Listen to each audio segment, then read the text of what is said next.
Primeiro, agradecer a presença de todos e todas.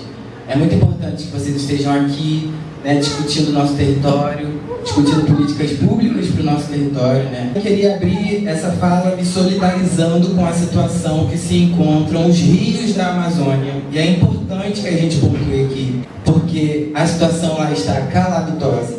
A gente, da mesma maneira que a gente vê a população que vive às margens, né, o que a gente chama lá de ribeirinhos, né, mas o que a gente pode entender é que se vivem às margens são os marginalizados, né, foram marginalizados. Aqui também acontece isso, né, mas em São Gonçalo é uma situação histórica de descaso que a gente deveria desculpar X, Y, Z, A, B, né, várias pessoas ao longo de muitos anos. Fico me questionando que é necessário, claro, essa solidariedade com o que está acontecendo na Amazônia, redução da biodiversidade, impacto das mudanças climáticas, enfim, o Rio Negro está secando. Mas eu me questiono qual é a comoção que desperta na gente com os nossos rios, né? Se você que faz o caminho em qualquer parte da região metropolitana, você deve passar aí pelo menos por uns 5 rios por dia, mas você nem sabe que passa um rio, ou você já o chama de valão e aí desconsidera que aquele rio é realmente um rio, né? Então acho que trago essa reflexão, talvez a gente consiga responder ao fim das mesas, ao fim das falas, né? Cadê a comoção com os rios gonçalenses? Cadê a comoção com os rios da região metropolitana do Rio? E para além disso também a questão da drenagem urbana. A gente conversou muito ali pelo rio, do Rio Marimbondo, né? E no infográfico também traz um dos principais bairros, de acordo com a Defesa Civil, que são mais afetados aqui pelas enchentes, mas que, conversando com a população, esses bairros são só alguns de vários na cidade que sofrem com esse problema, né? Como, por exemplo, Porto Novo, onde a gente passou, e a gente viu a realidade também do Rio Marimbondo, que acaba enchendo e também alagando todo o espaço ali, né? Então, enfim, foram muitas narrativas, foram muitos debates, discussões que a gente teve ao longo desse circuito, mas que, para concluir, eu acho que aponta para a gente que o mais importante é a participação popular nesse debate, né? Porque é isso, a gente percebeu que o povo quer falar sobre, o povo tem muito a dizer, o povo já faz muita coisa, cria várias tecnologias sociais que permitem a gente criar horizontes melhores para o saneamento. Então a gente tem como proposta, né, a gente vem com essa veia de escutar as pessoas, de conseguir aproximar essas pessoas da construção das políticas públicas, porque do que adianta as políticas públicas se elas não atendem à população, se elas não atendem às particularidades de cada local, se elas não estão escutando as pessoas que não têm voz para colocar, né? E aqui, como a gente está falando em saneamento, num circuito que coloca o rio como protagonista. O que vai ser da nossa cidade? O que vai ser da gente sem um rio, na real, né? A gente nem lembra muito deles, dos rios que atravessam as nossas vidas, os nossos bairros. No nosso dia a dia a gente não lembra deles, mas a nossa vida depende completamente deles. E quando a gente fala de preservação ambiental, o saneamento básico também passa por isso. Porque como a gente começou o nosso circuito lá na APA, como que os rios vão estar bem abastecidos e a gente tem uma boa distribuição de água se a gente não cuida de onde eles nascem, né? Como que a gente vai preservar os nossos manguezais, preservar as nossas praias e esses ecossistemas se a gente está entupindo os nossos rios com lixo, com resíduos sólidos e afetando a cadeia animal, afetando a comunidade pesqueira. Eu tenho quase 60 anos, imagino que quem estiver perto da minha idade e cresceu aqui em São Gonçalo, não vou apontar para ninguém. Senão ninguém vai dizer que morra. Não, mas muitas pessoas que eu conheço que tiveram seus avós, talvez, na década de 60, 70, assim, avô, bisavô, gente, mas né, da década, antes da BR, teve uma relação completamente diferente com esses dias. Né? Quem você quer ser quando você tiver 57 anos? Que Praia das Pedrinhas você quer frequentar quando você tiver 57 anos?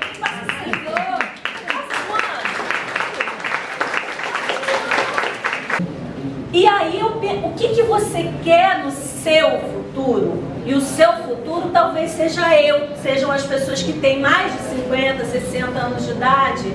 E aí a gente quer usufruir um rio marimbondo que não transborda tanto assim, que talvez tenha um jardinzinho. Então essas pessoas que participam não são a periferia de coisa nenhuma, Thaís. Não são a periferia de coisa nenhuma, discordando de você. São o centro. Quem é o centro de nós? É a gente. O centro é a minha casa. O centro é o meu umbigo. O centro é o que eu posso fazer. O centro é o que está no nosso futuro, não é? Então, a construção da minha casa, esse sonho de construir, de comprar o terreno, comprar o material, foi todo com a pesca. De meu pai vir com caminhões e caminhões de bambu, de eucalipto, para fazer o curral. A ciência de se fazer o curral, de ter o contato com esses artesãos desde pequena, né? Porque tem um mergulhador, tem um rapaz da apneia e toda aquela construção linda que hoje a gente já não tem mais, né? Não tem mais pela grande ganância, né, que a gente tem das petroleiras, que a gente tem de todas as indústrias na Baía de Guanabara. Então, é pensar para além da nossa caixa, né, dos problemas que a gente pode repensar, por mais que a gente não seja herói, mas a gente pode construir junto. Eu acho que é meio que isso, né? Vamos falar de sonho, né? Meu grande sonho com a Gradinha é pensar numa outra escola de arte. Uma escola de arte que a gente assuma o lugar do artesão, assuma o lugar das tradições, assuma o lugar dos pescadores e todos juntos coexistindo. Porque a palavra coexistir, eu acho que ela se adequa em qualquer lugar. É pensar em construir junto. Cada um com as suas potencialidades, originalidades, mas pensando num caminho e num futuro que seja coletivo e conjunto. Obrigada a vocês.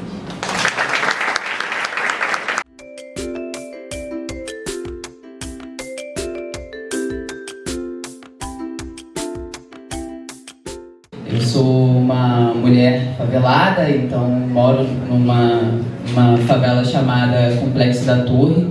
E lá a gente entende que Queimados, assim como muitos territórios da Baixada Fluminense, são territórios extremamente vulnerabilizados justamente por conta da questão ambiental, né? Porque por mais que seja uma pauta ainda muito técnica, a periferia está pautando tanto do lado técnico quanto do lado empoderador. E a Visão entendeu isso. E a gente pensa hoje em como a gente pode desenvolver tecnologias partindo da periferia, porque a solução está lá. Eu acho que o maior exemplo disso é o que de fato vem acontecendo lá na região norte, né? Região norte é a periferia do Brasil. E a gente vê até mesmo dentro dos setores de investimento. Aconteceu um desastre ambiental no sul, os investimentos para o sul chegam, mas os investimentos para o norte não. E é exatamente esse retrato que a gente tem dentro do estado do Rio de Janeiro. A geração cidadã de dados, ela é basicamente a forma que vocês conseguem, que nós conseguimos incidir dentro do poder público. Porque falar, gente, eu sei que é muito importante e tal, gritar também é necessário, mas nem sempre a gente vai ser ouvido. E aí, como lá nesse setor a gente gritava muito, falava muito, nunca era ouvido, a gente entendeu que precisávamos montar uma cartilha.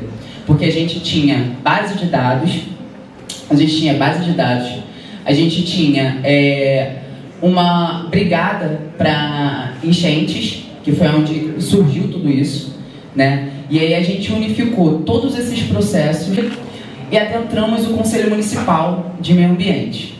para poder incidir. Nunca se foi falado dentro da Baixada, principalmente Queimados, né, sobre um plano municipal de adaptação climática. E foi onde a gente começou a levantar esse processo, né? A gente se unificou ali, começamos a pesquisar, montamos o diagnóstico dentro da cartilha e hoje, atualmente, dentro da Secretaria de Meio Ambiente, a gente conseguiu fazer com que o plano de adaptação climática fosse uma realidade e está sendo montado um GT, onde a gente pense isso lá no município. Acho que a gente falar que vai acabar assim de uma hora para outra é complexo, né? Mas reduzidos, né? Reduzir os danos, eu acho que é um excelente início para a gente de fato conseguir adiar o fim do mundo. Eu acho que todos os investimentos hoje têm que ser voltados e pautados a partir da sustentabilidade. Não tem como a gente falar sobre pavimento sem falar sobre um cimento sustentável. Pô. Então a gente está falando sobre inúmeros outros fatores. A gente está falando sobre o setor alimentar. O que seria isso, né? Hoje a gente tem uma diminuição muito grande de variedades de frutas. E isso já é uma realidade para a nossa vivência. Então, acho que... Então, hoje, a gente está aqui num evento da ONU Habitat, que é uma iniciativa da ONU Habitat, o grupo do Ressuscita, esse coletivo que eu admiro e adoro trocar com eles, com a Casa Fluminense também, que de longa data eu conheço e respeito muito esse trabalho. E dizer que é um momento que a gente está fazendo uma discussão que é local, mas que ao mesmo tempo é global. Então, quando a gente fala dos ODS e dos desafios de transformar o mundo, a gente não transforma o mundo aqui em cima, a gente transforma no local, é na realidade, é na cidade, é onde as coisas acontecem. A gente está em processo agora já de tramitação, já para a fase externa do Plano Municipal de Saneamento Básico. Eu acho que todos que estão aqui vão ter a oportunidade de colaborar. A partir do que foi falado aqui dos desafios que a gente tem, né, nos rios da cidade, são múltiplos, ele não passa somente pelo saneamento, são várias outras políticas públicas que precisam ser pensadas, mas eu gostaria de dizer assim, que são obras estruturantes, o Fernando sabe disso, assim, não são obras pequenas e que exigem poucos recursos, são realmente recursos vultuosos para a gente poder dar conta de uma bacia como a do Rio Imbuaçu. E aí a boa notícia é, pelo menos do Rio Imbuaçu, a gente já está muito perto de que essas obras sejam concretizadas. A gente apresentou no início do ano e a Secretaria de Meio Ambiente está numa fase de tramitação da licitação dessa obra, segundo o cronograma deles, até entre dezembro e janeiro a gente já vai ter o início dessas obras. Ainda sobre enfrentamento, né, em termos de obra, a gente também tem um projeto do Rio Alcântara, uma macrodrenagem e com uma proposta, né, de ligação viária da RJ 104 à BR 101, que a gente está tentando colocar agora dentro de uma das modalidades do novo PAC. Né? Em São Gonçalo, a gente vai brigar muito para que a gente possa trazer recursos estruturantes, porque assim, por mais que a gente tenha recebido recurso da SEDAI que deu um fôlego para a gestão, ela não é suficiente para esgotar todas as demandas que a gente tem. Então, é uma estratégia que aquilo que é maior, a gente tem que trazer recursos externos. Eu escolhi o Imbuaçu recentemente, né, desde o meu doutorado, para desenvolver meus trabalhos, porque também se falou da dificuldade de trabalhar com bacias hidrográficas de municípios distintos, né?